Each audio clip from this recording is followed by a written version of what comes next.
noting that you are stewards to your children. Overview on slow parenting.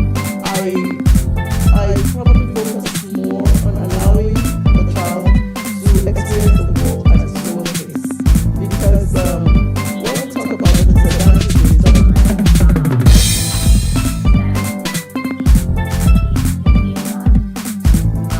and the mother are valuable. So it's from that viewpoint now that I am going to make my comment. Parenting is a team event. It is not a 100-meter race.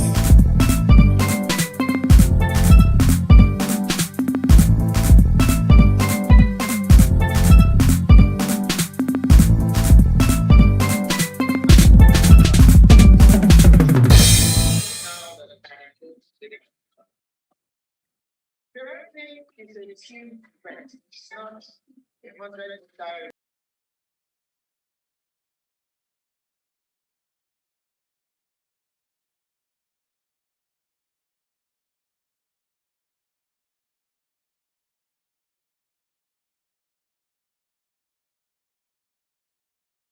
Welcome.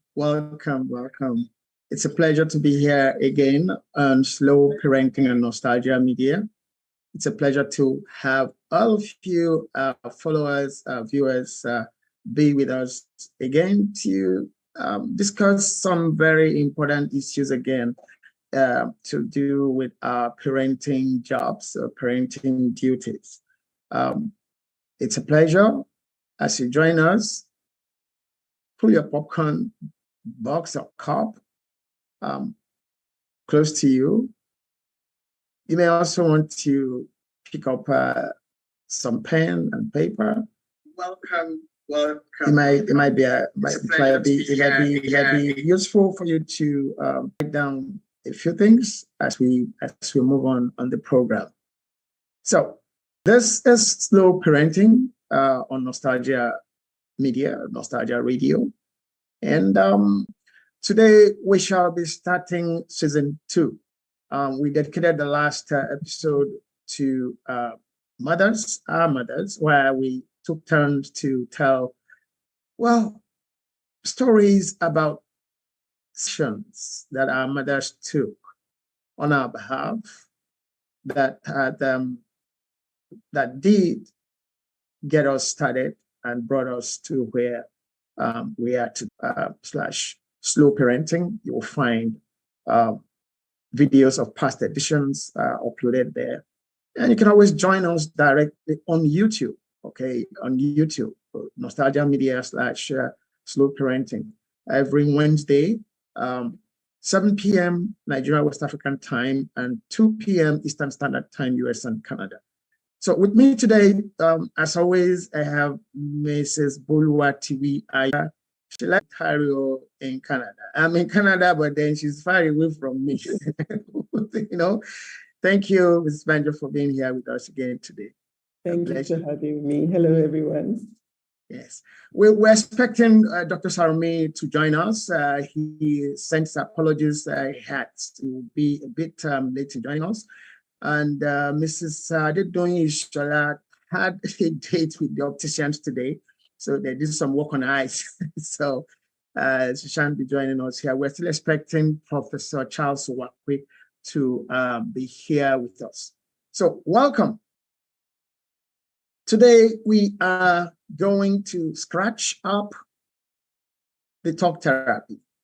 By scratching, we're going to talk about the prelude. We're going to look at, we've been talking parenting. One thing has remained constant in our talk on parenting. And that one constant thing had been communication. So all through season 2 of Slow Parenting, our focus is on communication, specifics of communication, okay? And then, of course, you can't communicate about nothing, right? So you are communicating about something. So episode to episode, we would impute the issues that need to be communicated about in each episode. Today, we're just going to lay the backdrop, okay, to the talk therapy. on season 2 on slow parenting. Don't go away. Stay on. We just go on a short break and we'll come back. Thank you.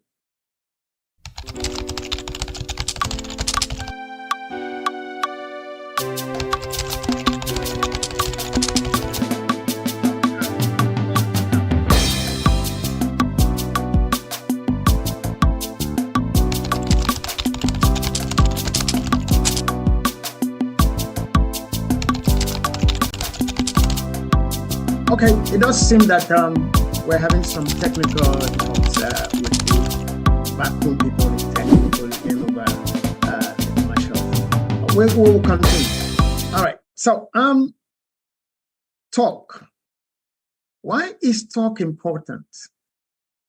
Why is communication important? I mean, we're going to just be as basic as can be over this, okay? Why is talk important to anything that human beings do? Bolu? Okay, so hi again, everyone. Okay, so I'm going to take it that when you say talk, you are referring to communication, okay, not just talk. So talk is just one form of communicating, right? So communicating usually would include talk, listening, acting, all of the non-verbal things, the cues that we give off to body language and all of that, they also comprise what communication is about. So I would loosely use the word talk to mean communication for context reasons, right? So when I say talk, I'm referring to communication as a whole.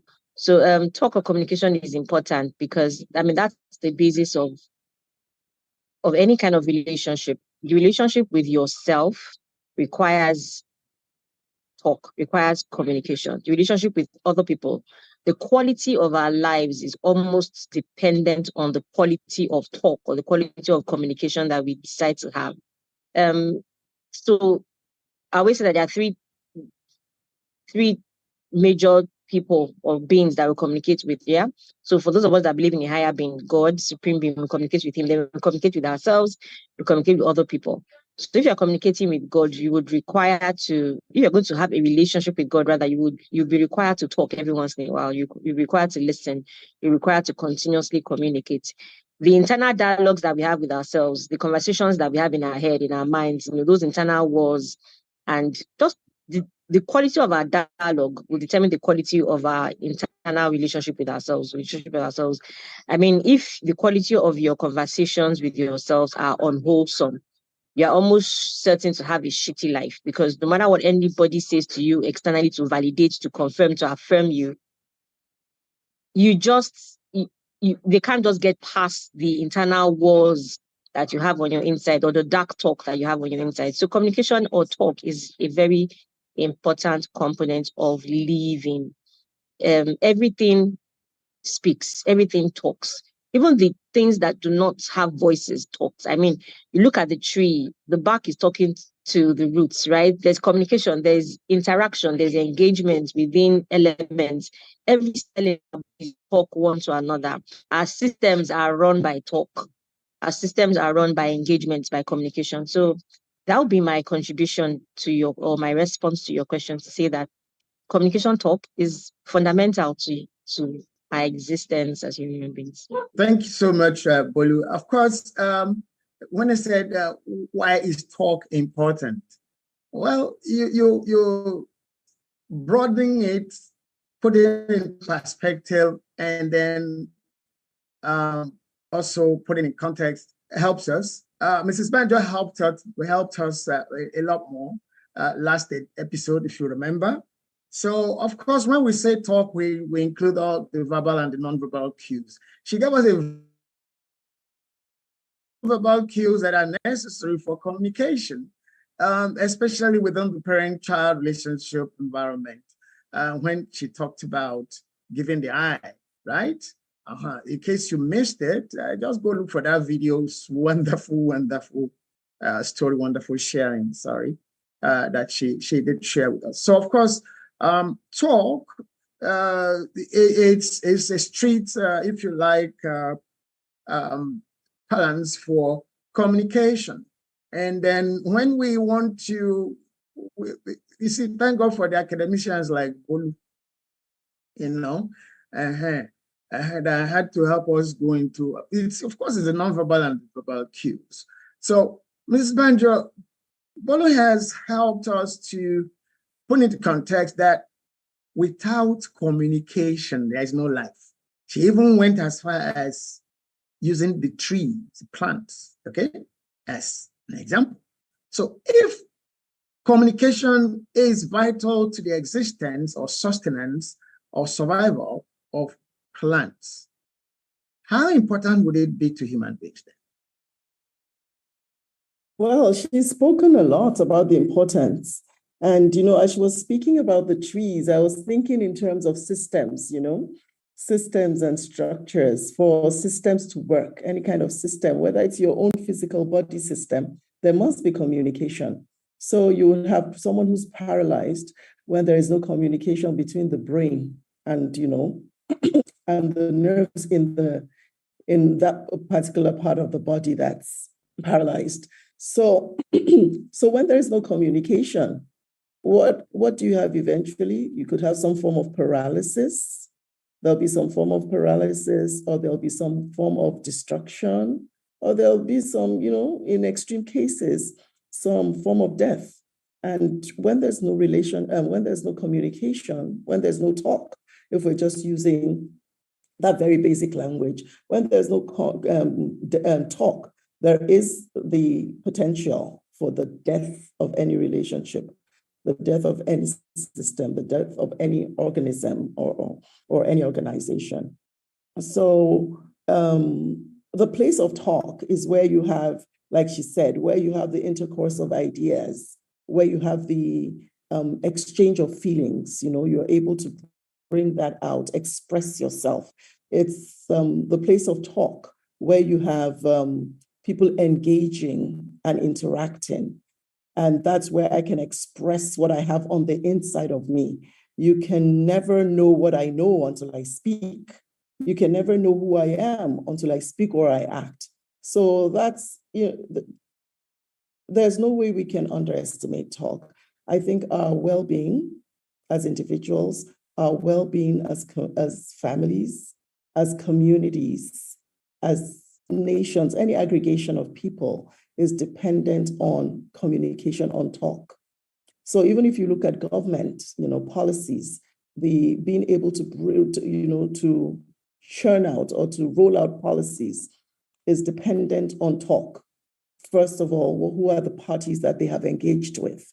And then how are they disseminating that information? And how are they watching the response of people, the citizenry, to the talk, to the way those policies, ideas, ideologies are communicated? So it's everything about life.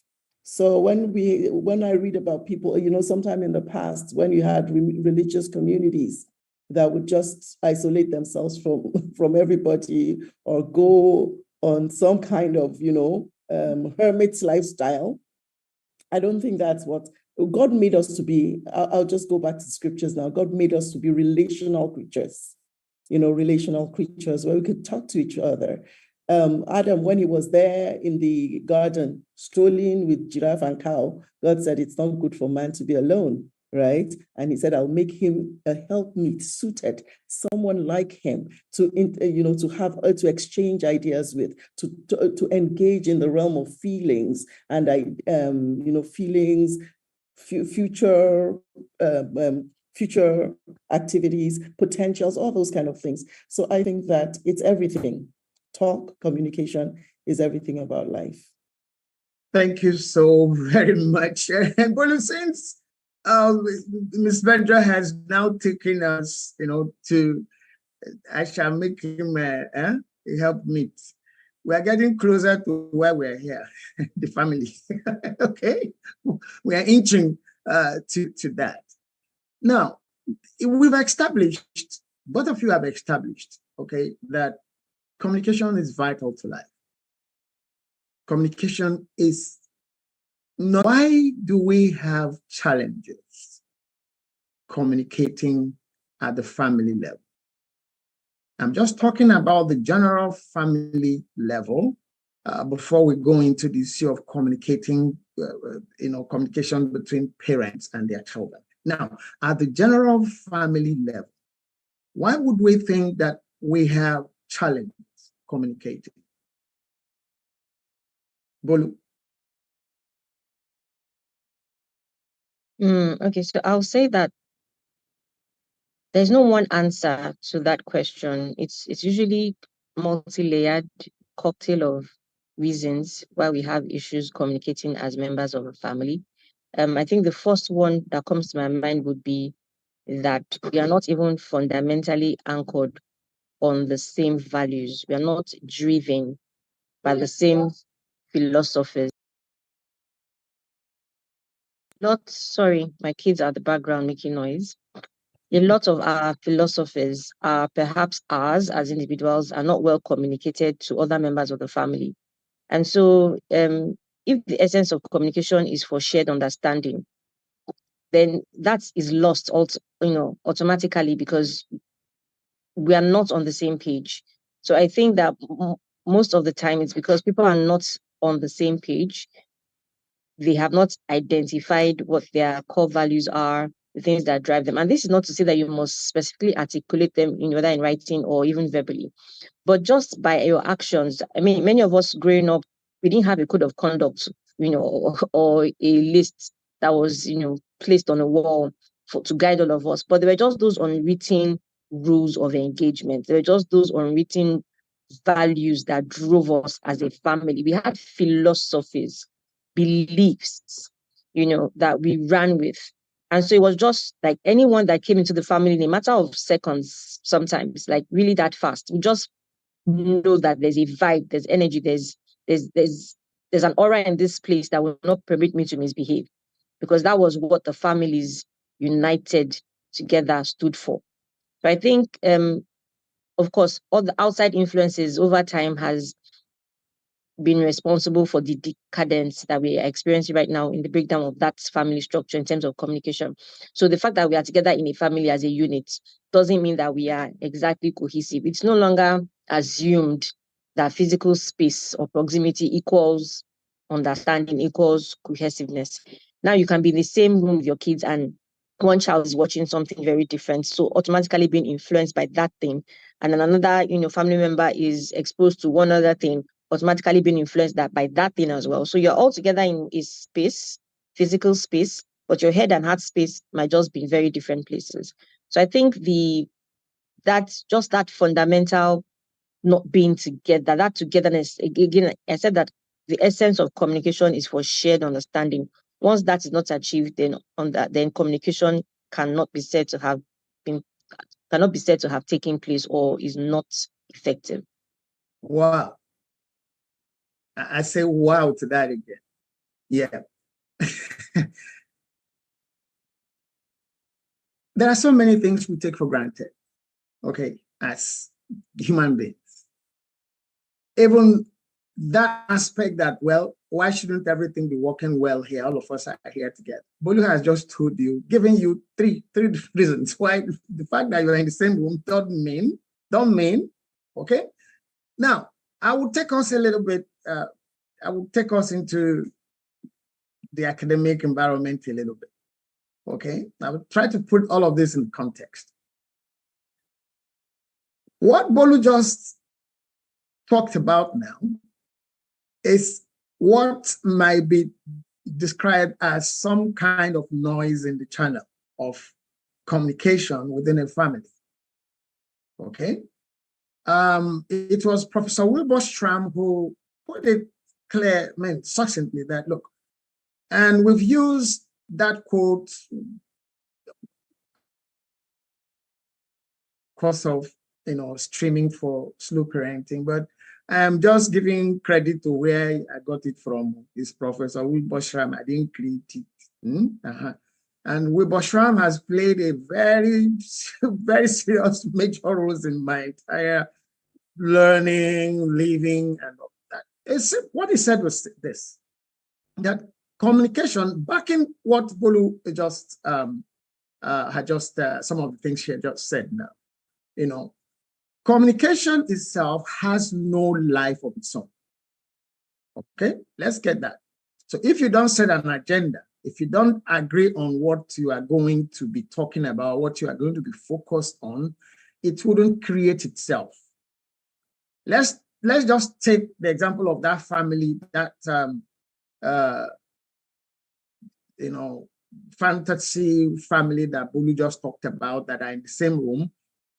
She didn't just mention it, but then I guess that's where what she was referring to. Each was having his or her own phone or iPad or laptop. Okay, but they're all in the same space, watching different things. So there's no agreement. Okay, there's no agreement, there's no agenda about what that family should communicate about. So what Professor Wilbur Schramm then meant or means is that what is meant by that, you know, theory is you have to be in agreement. Let's start from the family, because things that get crazy out there in the society, guess where they start from? Okay? Things that go beautifully out there in the society, guess where they germinate from? The family. The family, both the head side and tail side of the good side, the bad side of occurrences in society, go back to the family. Go check. So, according to that theory, was a vehicle. Okay? We are coming down now to this relationship between parents and their children. And we have also that parents, you see where this whole issue of setting up of agenda or communication not having a life of its own comes to be of importance, sister. Parents are in the best positions to understand and express and communicate their family values, their history, their culture, and as such are in the best positions to be the educators of their children along those areas. Thankfully, Professor Oyewole is joining us. Yes, I deliberately said Professor Oyewole because he's a professor, although he's hiding behind the doctor. Okay, thankfully he's just joining us now. He said on one of the programs that by age 8, research has it that children would have their personalities would have been mostly formed. Basic personalities that then from which they will now have to build on any other things going forward would have been there. Okay? So, running this program is to try to change that trend of children ending up in foster homes, ending up in what? What are you teaching them? They have nothing to do with their values, with their culture, okay? Confusion sets in. So, welcome, Professor Oyewole, to Slow Parenting, okay? My next question is to you, sir. How much value parents put on clear, interactive communication with their children? Values and communication very well. One thing that we have said is that parents need to give space for themselves to interact with their children on regular basis. I know of a lot of parents that does not even know how their children are faring because everything had been automated through housemaids through drivers, etc. And so because of that, you discover that even the parents are living with the children, they are strangers. And these children are learning at that formative age.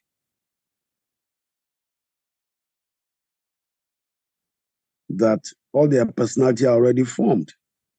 And that if parents are not there for them as at that time to inculcate values, to correct them, to watch films together, to discuss together in the vehicle, all of those things that we used to do in those days.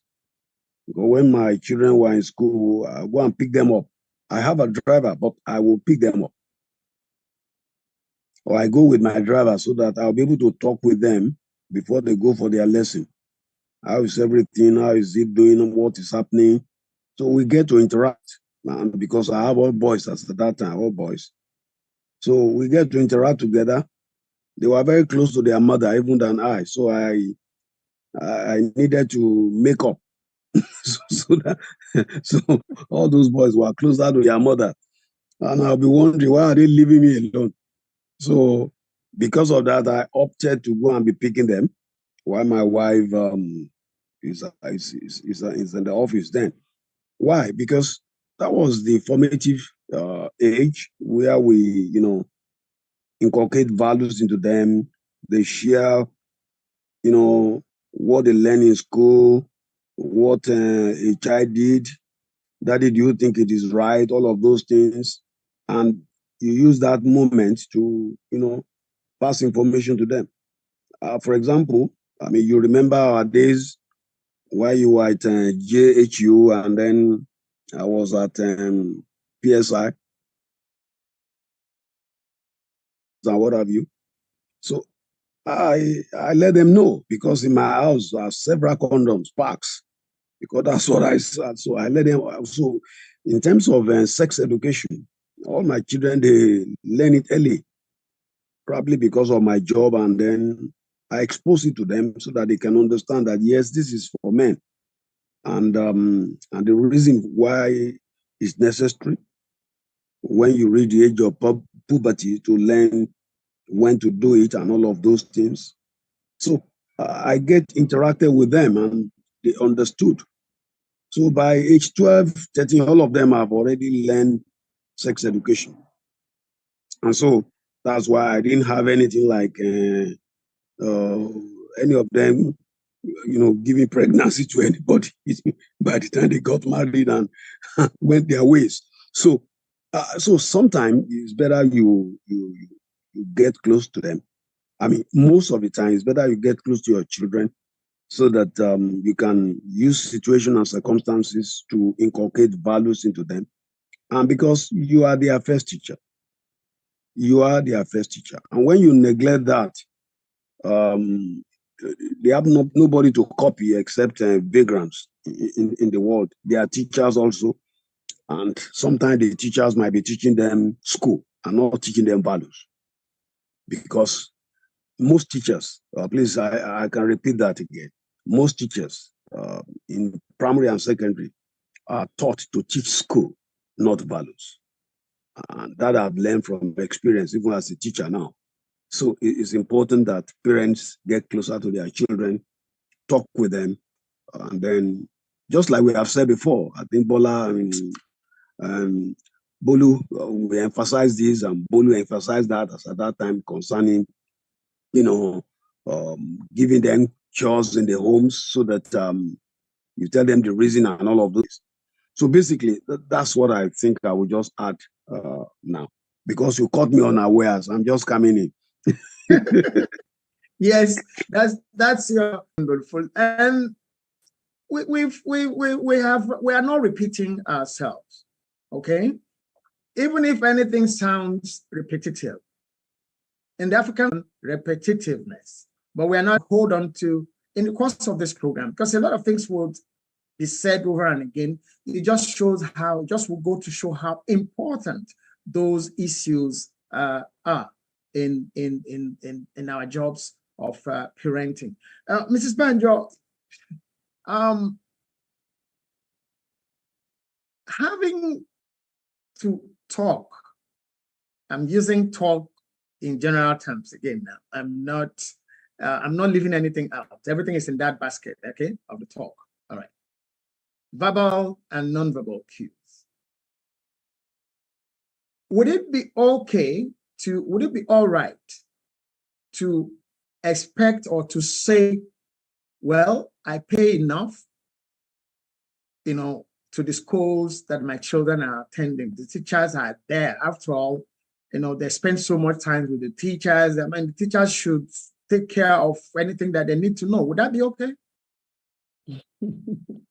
Of course not. Like Dr. Yewale said, most of what